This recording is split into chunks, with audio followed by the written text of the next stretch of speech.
Sprezzatura. Sprezzatura was a word that The mic is working. that described the ideal state of the Renaissance man. The Renaissance man not only had to be very good at fencing, dancing, painting, philosophy, art, politics, he had to make it look easy. Making it look easy was sprezzatura. Now, the Lucchese, the people to the north in the city-state of Lucca, think sprezzatura is a bad word. They don't like that word because they think that the Florentines were very, very full of themselves, and they were. But I just wanted to say, Ian's not full of himself by any means, but he has that certain sprezzatura, making the connections between the natural and spiritual world look easy, and it is a very difficult topic. And I want to tell you something about Ian. He got his BS degree in Auckland, New Zealand, in physics and math in 1972. That's already up there.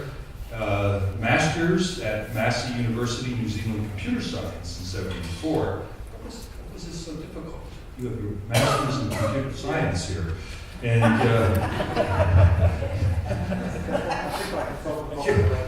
really, and Ph.D.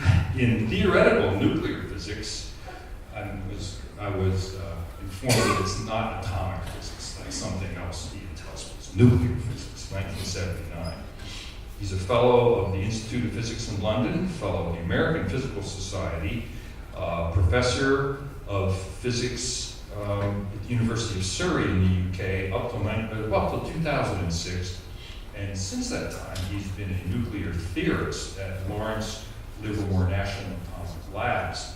And what he does there is that he does the math for the bench guys. So the fellows that smash the atoms and do the basic experiments, they come to Ian and say, now you do the math and you do the hard part. We did the easy part, you do the hard part, and make sure that we're on the right track here. Ian has written a remarkable book called Starting Science from God, which I've now read about 5 times.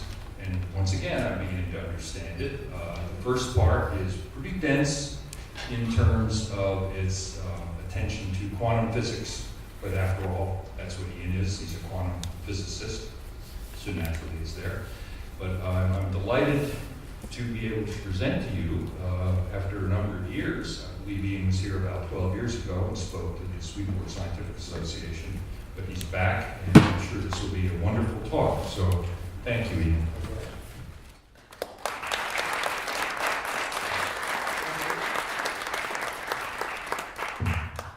Try the loud voice method. Okay, so this is a summary of my academic position, but parallel to that career, that's my academic career, I have been interested in Swedenborg from almost the same period as you saw. When I was doing a master's, that middle degree in Massey University in Auckland, I discovered that the library had New Philosophy as a journal, and I was interested in minds because lots of computer people are interested in how thinking occurs and so on. And in this New Philosophy journal, I discovered an article by Wilson van Dusen called The Presence of Spirits and Madness, and he talks, and in this article, which is addressed to, it was subsequently made into a little booklet, he addresses how the relation is between spirits and the natural world, and that seemed to me then to be an important topic, a similar topic to what I was trying to solve in terms of trying to understand how minds and body act together. And so, as I say, in 1974, I read this article in New Zealand, and in it he references Swedenborg. And he gave an address of the Swedenborg Foundation in New York or something. I can't remember where it was. So I went to the post office and wrote off and got a book catalogue. And then they said you can buy Divine Love and Wisdom for a certain price. So I got an international book token and sent it off, and I got mailed back this book, and I started reading Swedenborg. And it was clear that Swedenborg had answers. Swedenborg claimed to have answers to many of the questions that I had. But when I kept digging through, I couldn't quite understand the answers. I kept looking for the mechanism, the secret clockwork, so to speak, behind the universe. The Swedenborg claims that, you know, there are correspondences. I had already worked out that there ought to be something like correspondences, something that connects content in the mental or spiritual realm with forms and structures in the physical realm. I mean, that's the problem of consciousness, the problem of qualia, as we say these days. So I was interested in that, and I saw Swedenborg had an answer, and I tried to understand Swedenborg's answer. And as you can see at the bottom here, I realized that Swedenborg's description of discrete degrees was clearly part of an answer to my problem, and I could see Swedenborg used love as a substance, and so I could see that a simple form of love in the physical wouldn't be a conscious love, it would be an unconscious urge or a propensity, I say here. And so I saw that the idea of propensity as a substance could be used to understand quantum theory. So at the same time as I was trying to understand Swedenborg, I was also doing this nuclear physics, quantum theory, and I was trying to understand. So I wrote a book, some article of trying to understand quantum physics and understanding Swedenborg at the same time. And then I decided that I still couldn't understand the mechanism that Swedenborg seemed to be indicating. So in 1979, I made, in retrospect, it was a rather important decision. I decided to go back and read Swedenborg, so to speak, from his own point of view, rather than just read Swedenborg and cherry pick the little bits that I needed to fill in the gaps of my own theory. I decided to go back to the beginning of Swedenborg and read all of Swedenborg and see, you know, start from the assumption, make the assumptions that Swedenborg says we should make, which obviously begins that there is a God, and he is the source of life, and he produces results by influx, and so, and it produces results by discrete degrees. So I spent the next 20 years trying to understand what discrete degrees were.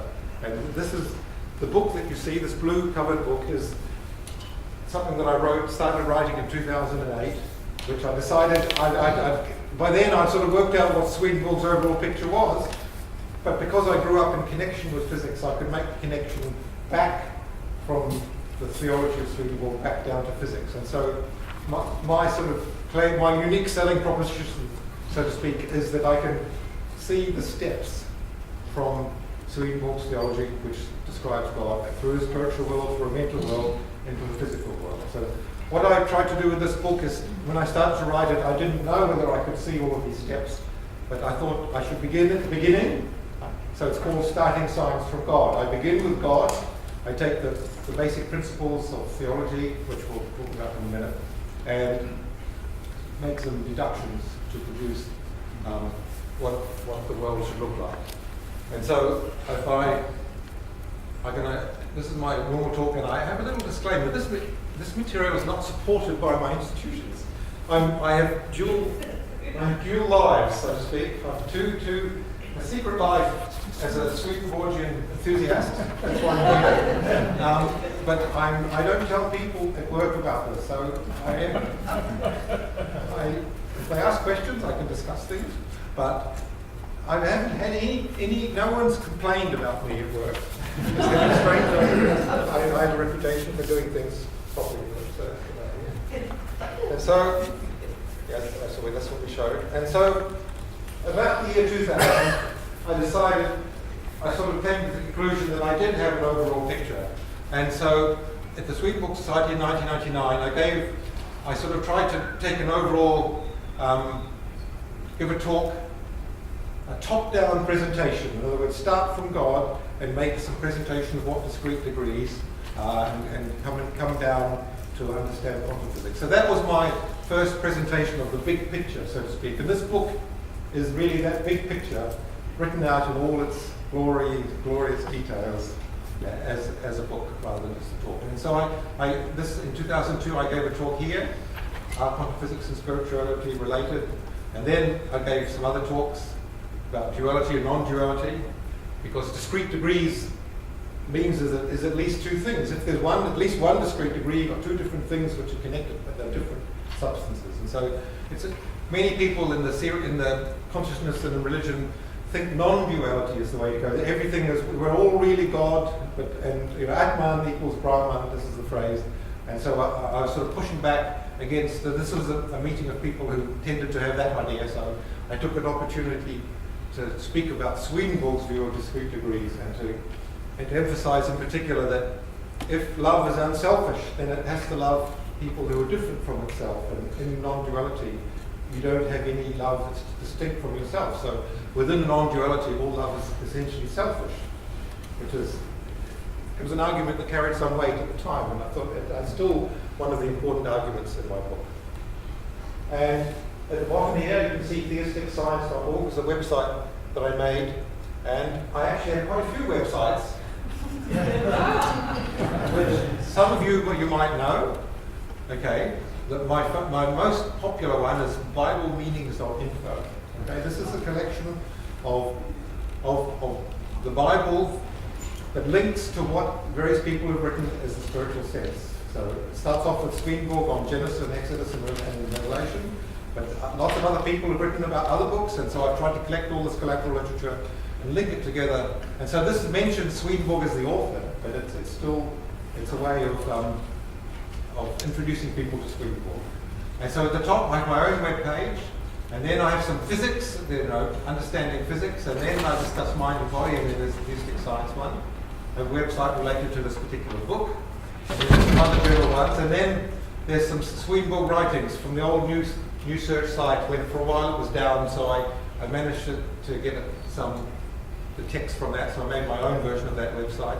And then there's another website here, Swedenborg Study, which I've collected collateral literature, and sermons, and other information books.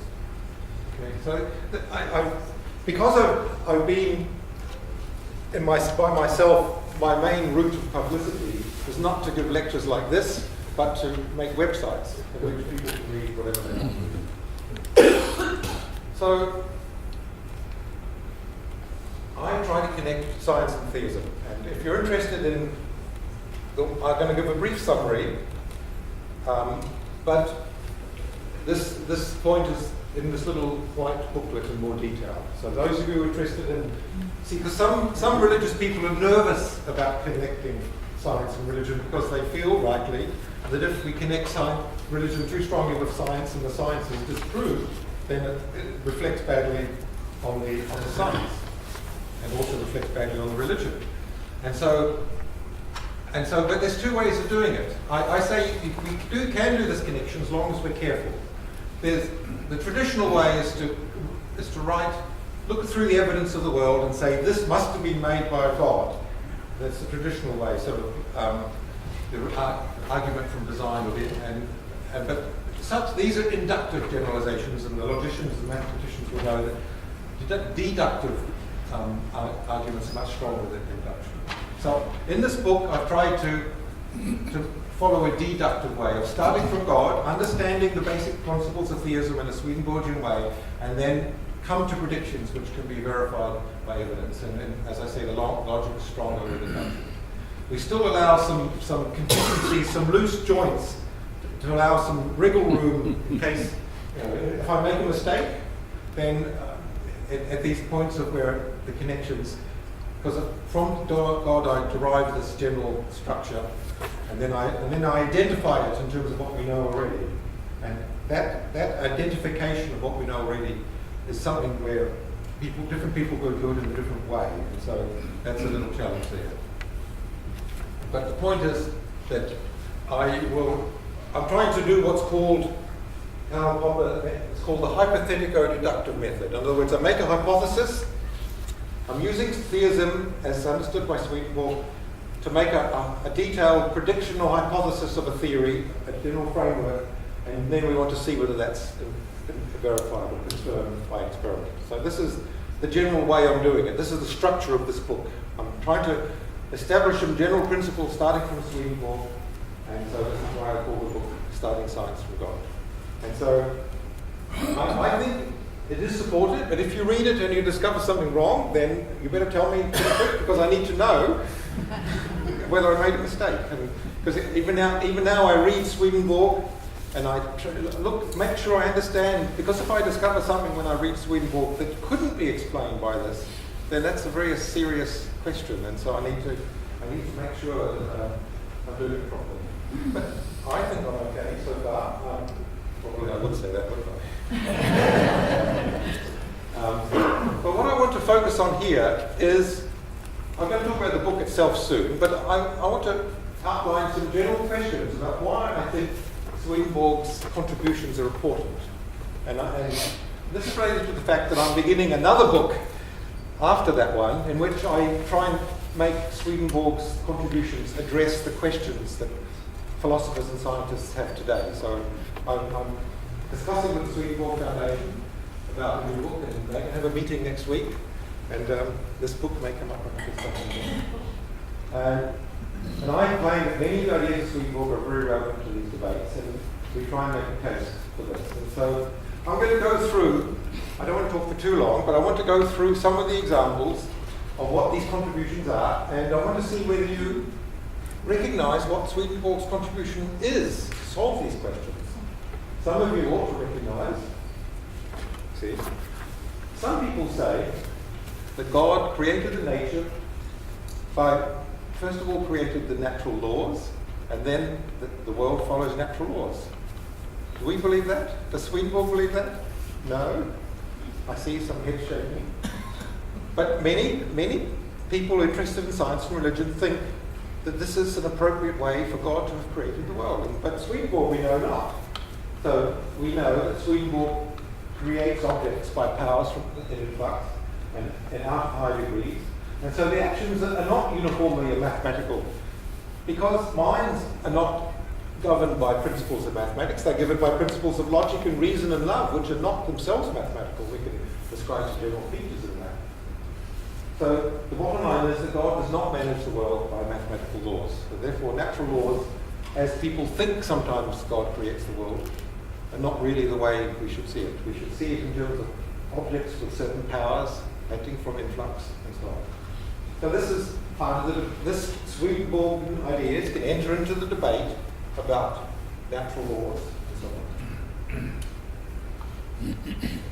Another question people have is, scientists describe forms and events, but they don't know what the stuff of things is. They don't know what the substance of the physical world is. They might make a guess in terms of electrons and so on, but they certainly don't know what the substance, what mental substance is.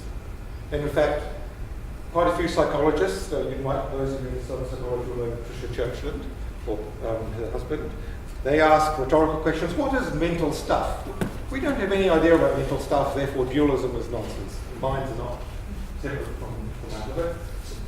But then, Swedenborg, can we answer what the question of mental stuff is? What is the stuff of, what's the substance that the mind is made out of? Any suggestions? Love, yes. So, love is the being of man. This is the way divine love and wisdom works. And so we generalize it. I generalize it to something like love, which I call propensities, which is a very general word which could be used to describe love at any one range of its degree. This is the being, the substance of everything. So you get an idea which can be used in quantum mechanics. The wave function is a form of this propensity. And you can use it in psychology, you can use it in spiritual life, you can even apply it to God. The substance of God is love. God is love, and thought, wisdom is form.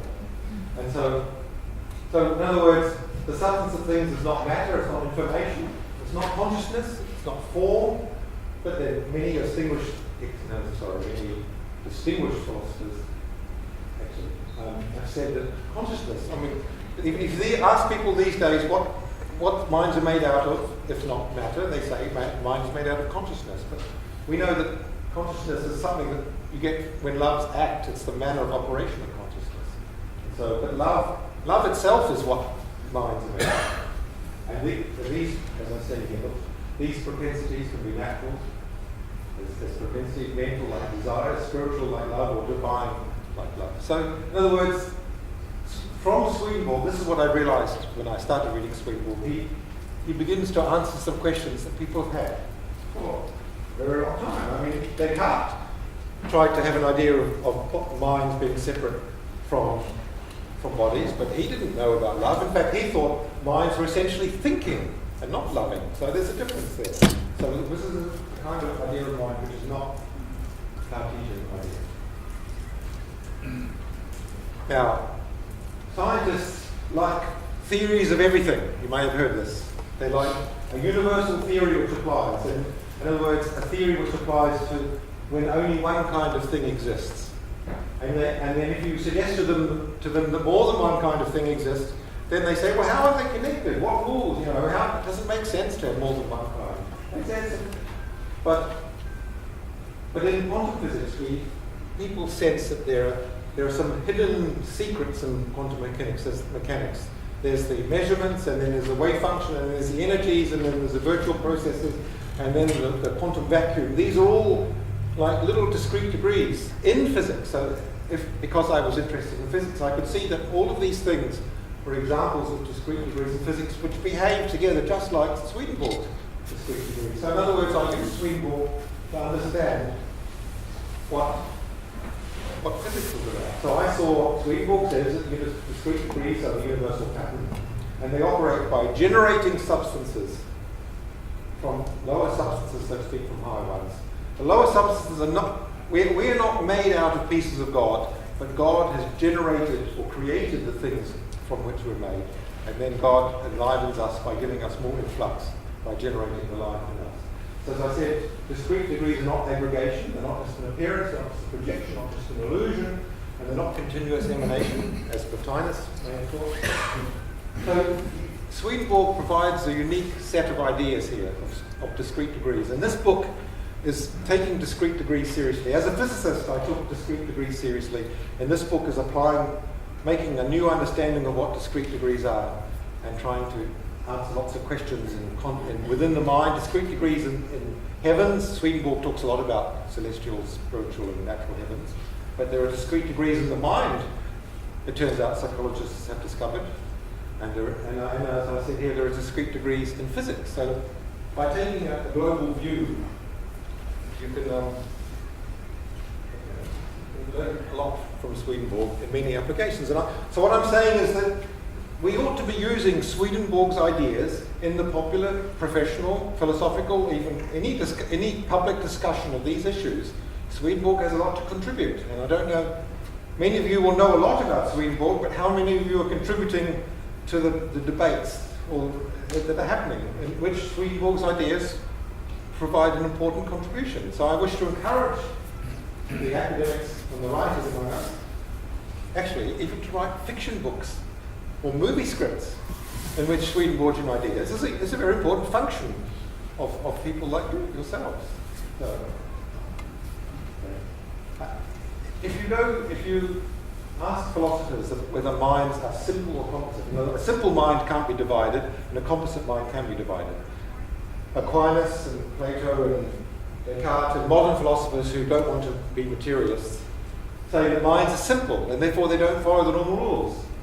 But in other words, they don't have parts, and consequently we have immediate knowledge of all of the parts of us. But Swedenborg actually denies both of these. Swedenborg says that minds are composite, and in fact he says our mind is composite just like our body is composite. In fact, if you look at a mind, it looks like a body. So that's a rather remarkable claim. But the more to the point is, from the general philosophical view, minds are not simple or indivisible. And furthermore, we might be mistaken about our thoughts. Okay, so, and in fact, that might sound a negative thing, but in fact, in everyday life, we continually have ideas occurring to us that we don't know where they came from. You should all read, not just dreams, but even what to say next. Or, an idea suddenly occurred to me, this is a good way of doing that, or in everyday life, every day, every second of our lives, the ideas occurring to us, and we select the ones that seem good, and we try to think about them and decide we're learning. So what this means is that indivisibility is not a mark of the mental. So in other words, Descartes saw that extension to be spread out in space was the mark of physical, but now we're saying that minds are also spread out in some sense. So you have to go and have an idea of minds that has nothing to do with Descartes. I know Swedenborg appeared in one of his books to appear to be endorsing Descartes' view about minds, but I think once you compare the details, you see there's lots of differences, at least in the way Descartes is normally understood.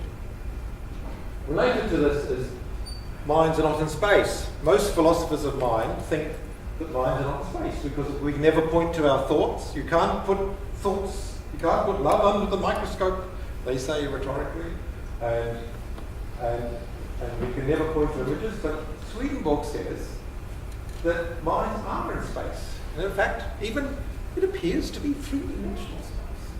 Not some strange 11-dimensional or 28-dimensional space like some physicists speculate.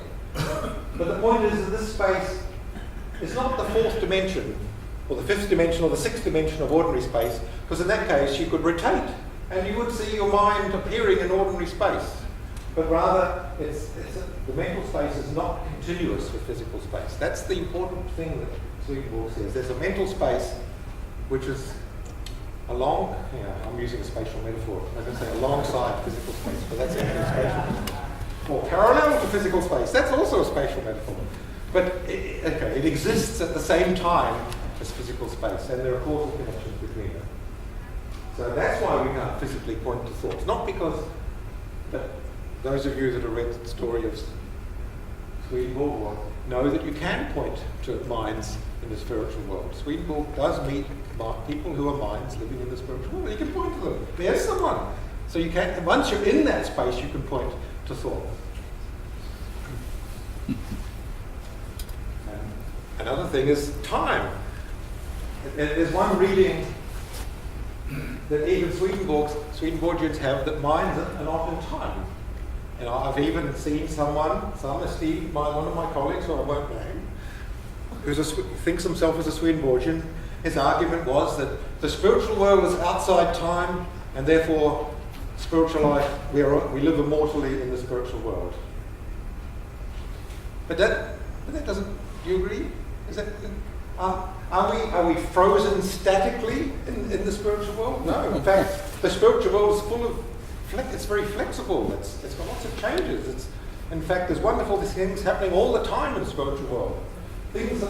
Lots of things are happening in the spiritual world. So I think most of you will realise that because spirits and minds are alive, there's still a succession of states.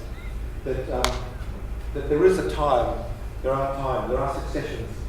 There's a simple model that physicists use for causal nets, which actually is quite useful for describing network of causes in the spiritual world. And immortality that we know, we're told, occurs for people. Whether people are in heaven or hell, they still remain immortal. Who knows what's the basis for that? Is it because they're spiritual, or is it some other? Why does Swedenborg say we have a mortal life? Is it due to our immortal soul? Our soul is a different substance. Yeah, our soul is a different substance. But okay, but what does when Swedenborg talks about soul, is he referring to what you see in the spiritual world? If you meet someone, you meet your relatives when you die, are you seeing their soul? Or no. What does Swedenborg mean by the soul? We're created in the image of God. Yes. We're capable of the marriage of love and wisdom. Yes. So in conjunction with God. Yes. So where's yes. Which implies eternal life. Yes, indeed. So what did you say? And there is influx from this. But the question is, why do people in the spiritual world, whether they're in heaven or hell, still continue to exist as an identifiable person? What is it what's the marker, or why do they remain constant? Soul. It's to do with the soul, but Swedenborg, Well, it's because if you think about it, means something very specific when you say the soul is responsible for the identity. He talks about something special that God looks after about us, and God protects about us. Do you remember? Freedom. Yeah, well, there's freedom, yes, but Or use. yes. But what's the highest thing that's closest to God of us? Does anyone remember? Human internal? The internal. Human internal? It's the human. What do you mean by the human internal? I don't know, it just comes to mind. That's what I would call part of the answer. But do you remember which internal Swedenborg is talking about when he talk? Okay, there isn't a human internal which is constant. But the point is, does anyone remember what Swedenborg was referring to when he refers to human internal? I think it's the soul, isn't it? It is the soul, yes, but The marriage of love and wisdom from the Lord? it is. Well, that's what's there. But there's some special part of us. I love the way you're stumping us. It's not life. Life is I had fun stumping a few people yesterday. Sorry? The limbus? The limbus is the physical world, that part of the physical world which gives us permanent memories and enables us to go to either heaven or hell. But I'm saying this, whether we go to heaven or hell, there's still something about us which is constant. It's the radiant belts, the first two radiant belts around the cranium. Okay, the human internal. that's very close to the answer. Thoughts? Yeah, but the radiant belts we think of as the radiant belts of God, or the sun, the spiritual sun. So what is it about us which is connected to these radiant belts? Doug? As of so. Yeah, Well, the soul is the recipient of life. yeah. The soul. Okay, Away. but which soul? My question is, which soul is that which is closest to God, and which soul is that which is constant, whether we go to heaven or to hell? That's what I'm really asking. Does anyone remember? And loves? Our loves, yes. The soul. Does anyone remember Swedenborg's description? He said there are 2 discrete degrees above even the celestial heaven. Yeah. Does anyone remember that phrase, that description? What are these discrete degrees above the celestial heaven? Well, in translation I've read, they're called the radiant belts. They're called the radiant belts. But are they us or are they God? They are not God. They're not God. But are they identified with particular people? Yes, that I believe Okay. that is the identity. Okay, so I'm going to say, I think Swedenborg calls these the inmost. Does anyone remember that phrase, the inmost? All over the place. Sorry? I remember the phrase. You remember the phrase? Okay. I think Swedenborg's inmost is our unique love which identifies us as a particular person, which stays this constant. God preserves this to be constant no matter what we do, whether we go to heaven or hell. So it's not our principal love which can change between heaven and hell, but it's something above our normal visibility, even when we're in heaven, which uniquely identifies us. It's still a love, because each of us has a particular function in the world. And so this is above heaven and it's a constant, okay? It doesn't change. This inmost is protected by God from change, okay? So, and that's constant. That's almost outside time. So this is Swedenborg's explanation for the difference between the divine itself and Yes. individuality. Yes. So individuality was constant. Yes, this inmost, do you remember what Swedenborg says when he starts to form a new church? After a last judgment, he takes the inmosts from babies that were born, died as fetuses, because they haven't been contaminated by it. And he makes a new heaven by taking his inmosts and assembling them together, because then they're amenable to leading and he can reform them, and then he keeps them constant. Okay, so what I'm saying is that these seemingly obscure parts of New Church doctrine actually have a very important psychological, they have important consequences for the identity of people. Because we say that our identity is built on our love, but if we go to heaven or earth, does that mean we become a different person we don't not recognize at all? Or is there something which is constant even if we swap between heaven and earth? Or choose to go to one or the other? So I'm saying there is an inmost, which is a constant love. Okay. Anyway, I'm saying that the point is there's a lot of debate in the philosophical literature about what it is, what is the basis of personal identity. And they say either it's memories or it's continuous bodily form. From Swedenborg we know it's actually these things, these inmosts hidden away that we hardly know. And even those of us that read Swedenborg are not quite sure exactly what they mean. They might be in the radiant belts, but they are individual people. There's one for each person. And so, okay. How are we going? We're not going too high. I'm going to go a little funky now. Okay. When I give a talk about desires and thoughts, many psychologists are what are called cognitive psychologists that thinks of thoughts as basic, like cognitive processing, and will as a description of that. But from Swedenborg, we know that the love is the form, is the basis, and that wisdom is something like the taking form of that love. And so, if we think of love as the stuff from which we make things in spiritual space, then the shape that these things take is like what that love is thinking. So, and that way, it's a way of seeing. Swedenborg doesn't exactly say explicitly that love is the substance and wisdom is the form, but if you read Divine Love and Wisdom, there are many places where he hints at that. And what I've done is I've taken that understanding, thoughts of the form of the stuff, which is love. Now I've tried to make sure I understand what Swedenborg is saying. It seems to work. Okay, there's a few other things. Instantaneous adults. Yeah. Why can't God create us as adults immediately? Why can't he create a biological species? Why did he have to go through all this evolution over millions and billions of years? Why does it take us 50 years to get an ounce of sense into our heads? Why does it take so long? You have to grow. You have to grow.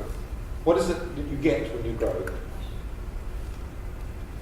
Why couldn't he just give us knowledge to start with? Why mess Freedom around? is something. We need freedom. We need freedom. Why do we need freedom? We need the freedom to choose whether we're going to be good or bad. Yes. So, in other words, we need choices to have been made by us. And I think this is important. The permanent life of a person depends on their past actions. This is something which I read from Swedenborg. And if you disagree with me, please say so. But I think this is what I read in Swedenborg. And if you make an adult immediately, like Adam, as in the traditional story of Genesis 1, then that adult wouldn't have a past. So they wouldn't have a robust life. They could easily be misled. And lo and behold, Adam was misled. So there's a lesson there. We have to live. But with that, under Swedenborg, that first item, Yes. say that permanent life, it's not necessarily that we get locked in. We can alter that in our lifetime. Right? We can't alter it, That's but what, we can Well, ask with the God to Lord's alter it help, for us with the in Lord's prayer help, and if we regeneration. are open to and cooperating. Yes. We can ask for forgiveness. We can mend our ways. Yes. The Lord will And then forgive us. what God does is rearrange these past actions in our ambit. Okay. He puts some bad habits to the side and says, if you promise to not pay attention to them, then I will stop them influencing you. They're still there. So the past actions don't go away, but their significance has changed. Well, I heard a non-theist who knows about Swedenborg make a remark about negativity closet. Yeah, so there's lots, those of you that,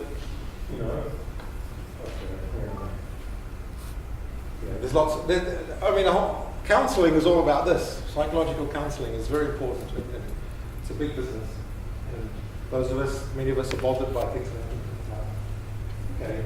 And so there's some general consequences that persons are grown in stages, churches are grown in stages, species are grown in stages. There's lots of things that we can learn on these basic principles. Doug? Yeah, I just wanted to point out that one thing I found interesting about Swedenborg is he said our eternal life is our intention of our actions.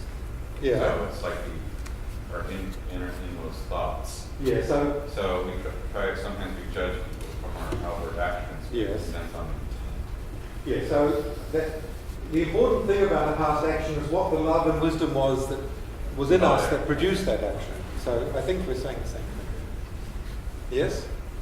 I was just going to say that remains that you get as Yeah. a small child is what gives you the ability to Yeah, indeed.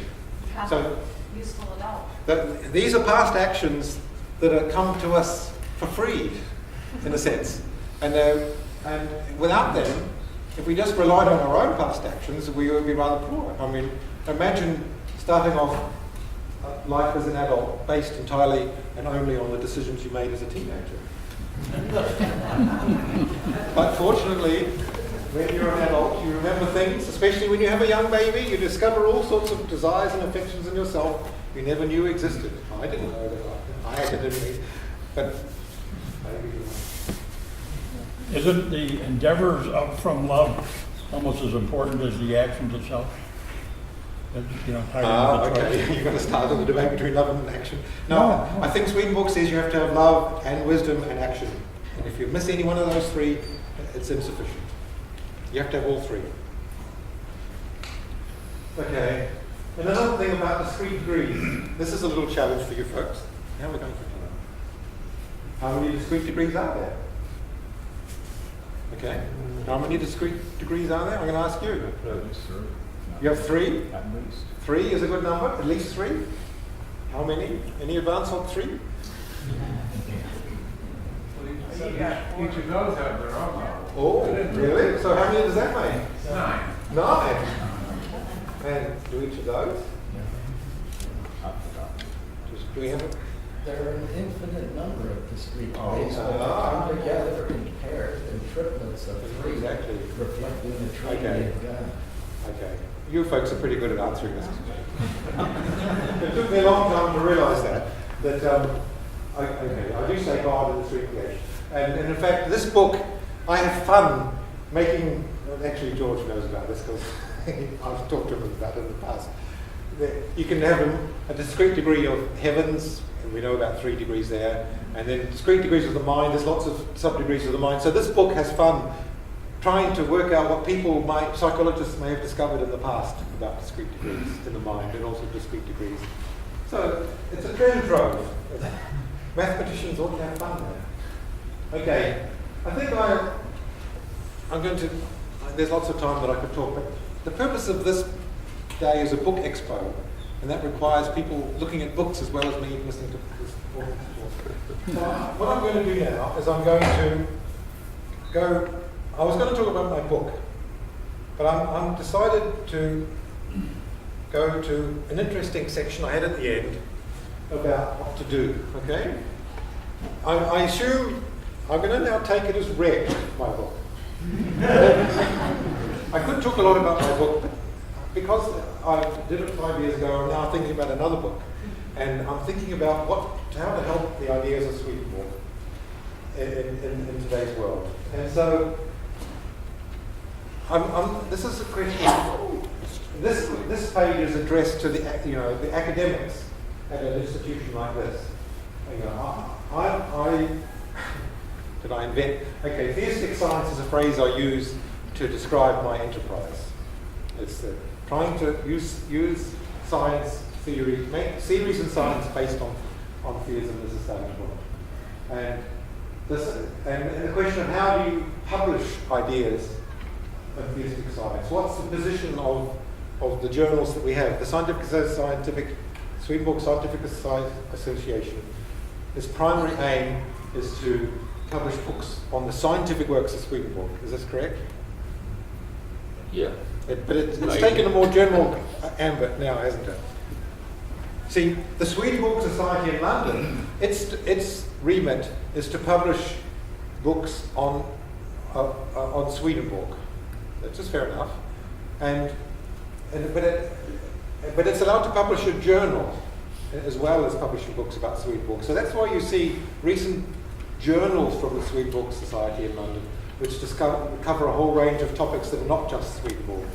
The articles of the Society allow to publish a journal. So that would mean that I had difficulty publishing on theistic science with them.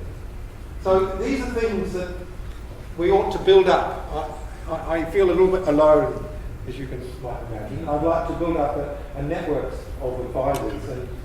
And quite often I've been a referee for articles in New Philosophy. I've been a referee for some of my colleagues who are interested in Swedenborg, and I've read what they've written, and just to be a pre-referee to make comments so that they'll later life will be easy. I volunteer to do that.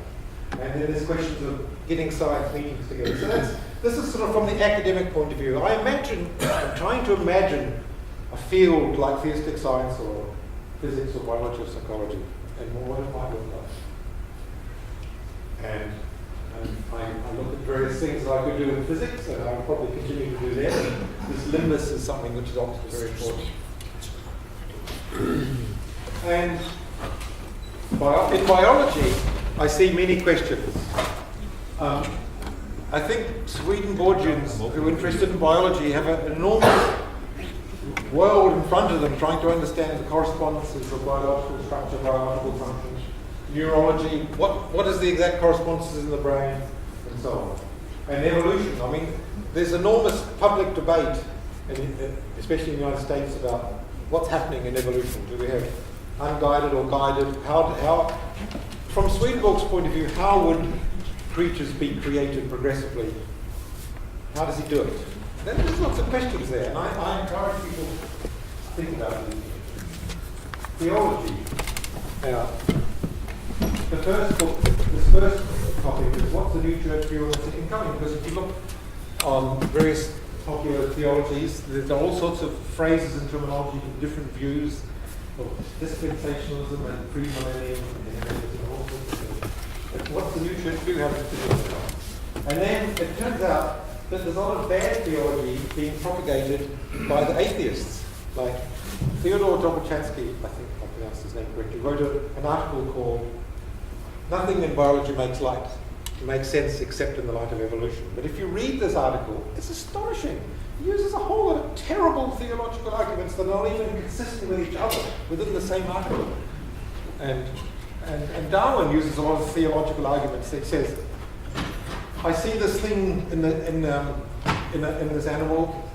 No God would produce something like this. Therefore, we have unguided evolution. So there needs to be some pushback against these bad theologies. It's starting in some places.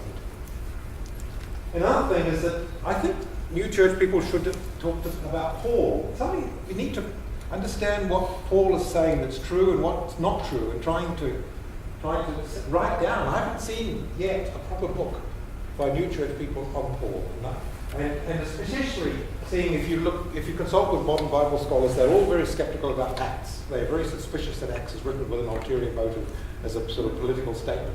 Because there are accounts of Paul's conversion, 4 different accounts which all contradict each other to start with, and things that said to happen to Paul which you never see in Paul's own writings. And so there's always contradiction. But this new church scholarship itself makes a terrible amount of naturalistic assumptions. Jesus, what's it called? Jesus group? What's it called? Can't hear you. Sorry? Can't hear Oh you. no, that's because I was uncertain. There's a group of new church scholars, a group of New Testament scholars, who may try to understand about Jesus and try to work out what the thing is. But then we have our own view about Jesus. And Jeffrey Child and N.C. Burnham, I'm not sure N.C. Burnham's first name, so I'm going to find out soon, have written books about the regeneration of Jesus, but I think that's a topic which ought to be continued to be investigated. And coming to the end, and then there's questions of, shall we say, marketing, to put a blunt term to it. I've been talking to my colleagues for a while of trying to imagine a TV program like you see about popular science, but talks about Swedenborgian science. A simple TV presentation to talk about discrete degrees. Now, Curtis is trying to talk about discrete degrees, but he has trouble.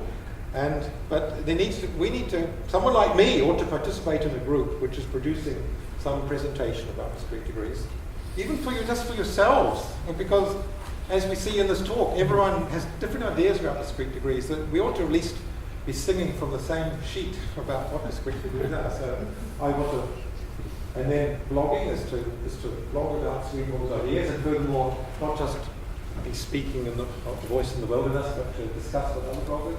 And I have arranged websites. You saw my list. I've otherwise published a book. Some of us have ideas we should publish. It's actually quite easy to publish a book these days. It's put online, it's very easy. So if you have some ideas you want to present, it's quite easy. And fiction, I say, is even more important because people remember fictional stories. There are some old ones, there are some new ones, but there are not actually many Swedenborg fictional stories.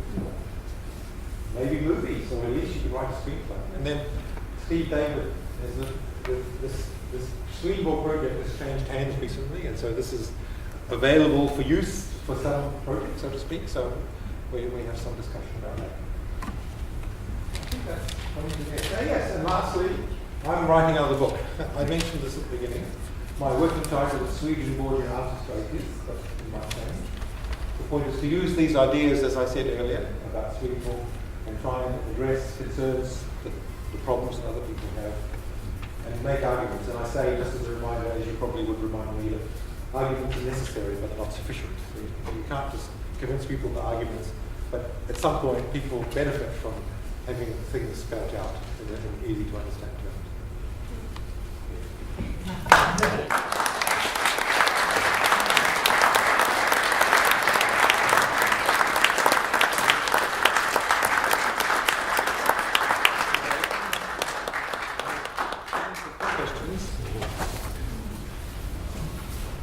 Yeah, I wonder if you could comment on the reception that your ideas have gotten in general in the two different communities of the scientific physics community and then the theological I still don't have very much perception of science.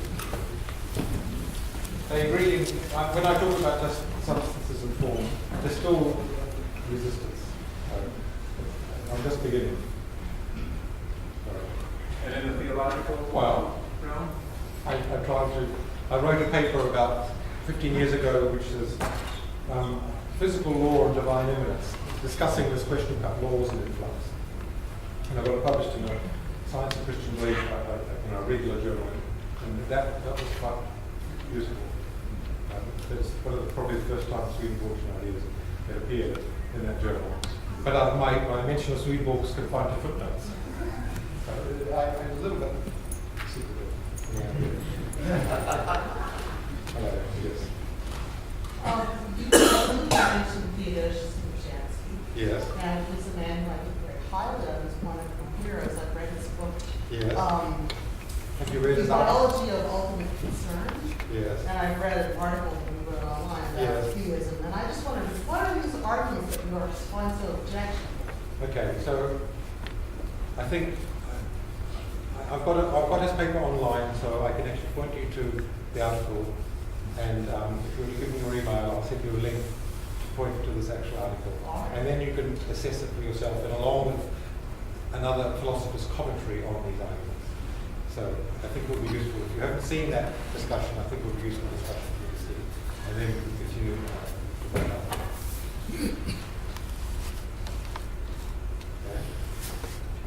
Thank you for your talk. It was very, very interesting and enlightening. And can you imagine, if this is the sort of talk he gives, can you imagine what his tests must be like for a student in his class? He's a killer, right? So I had a proof copy of your book. Yes. And there's a section in the back where it's basically a list of possible objections Yes. to your viewpoint from science, from theology, Yes. from so on. I try to encourage the debate, yes. Yes, that's great. And so I want to take, at one point you raised the question, well, is this science? Yes. Is it falsified, for Yes. example? And I'll really try and juice it up here and say, well, really your view, you're a creationist. That's what you are. You're a creationist. And I mean, you're trying to inject purpose, teleology, goals, ends, intentionality into it. And that has nothing to do with science. Science follows a certain method, and that method only countenances natural causes. And you are just going right against the scientific method. And so, how dare you call this theistic science? This is at best theistic philosophy. How's that for a challenge? Yeah, guilty as charged. But it's a chance of becoming a science. Because psychologists, do they know how minds think, how minds feel, what the relation is, about stages of growth? There's lots of questions. And there are questions in physics about quantum physics and gravity and so on, which are not answered. There's lots of questions in which Swedenborg's discrete degrees ought to show some light. But I agree that it will be unacceptable to many people. So that's why I'm happy to talk to you here. I hope you don't do as much as most people.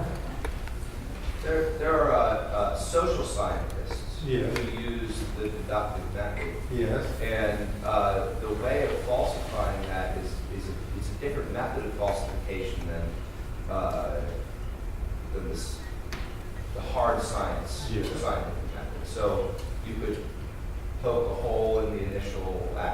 assumption or perhaps the logic that was used. Yes. But that's a method that's tried and true in Well, most applications. yeah, so my book is framed like that.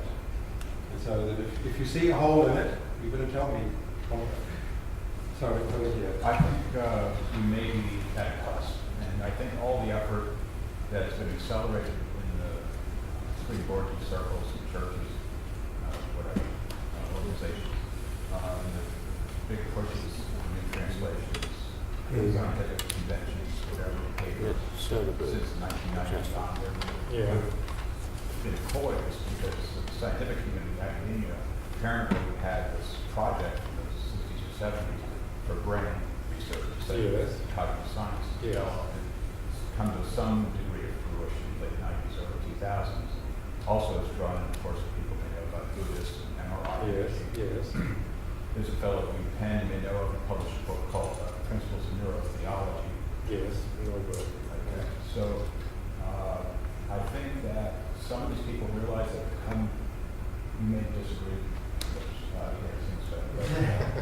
but I think that there are a number of, my sense is cognitive sciences in California, East Coast, England, realize that naturalism's come to a wall and we can't do it that way. I think we have a grand opportunity that way. I think your ideas you propose, and implicitly Dr. Ruben Bell, Dr. David Fuller, and others presented probably. I think we're at a place where we've done a lot of groundwork, even more given, and I think there could be good fruits in the future. Yeah, so the trouble is these people realize that materialism isn't enough, but then they don't have a positive idea what to replace it with. We're not behind. We're ahead, we're leading. So they just say, there must be something immaterial about the mind. There must be something not in physical space. There must be something not this, not that, non-physical. But these are all negative. But from Swedenborg, we have a positive conception And prominent of mind. So philosophers like we're way Cyril. ahead of the game at this point.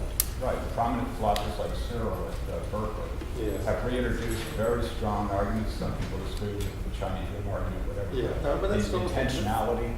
And have a confluence of mind, language, but the theoretical aspects touch right on the Swedenborg philosophy.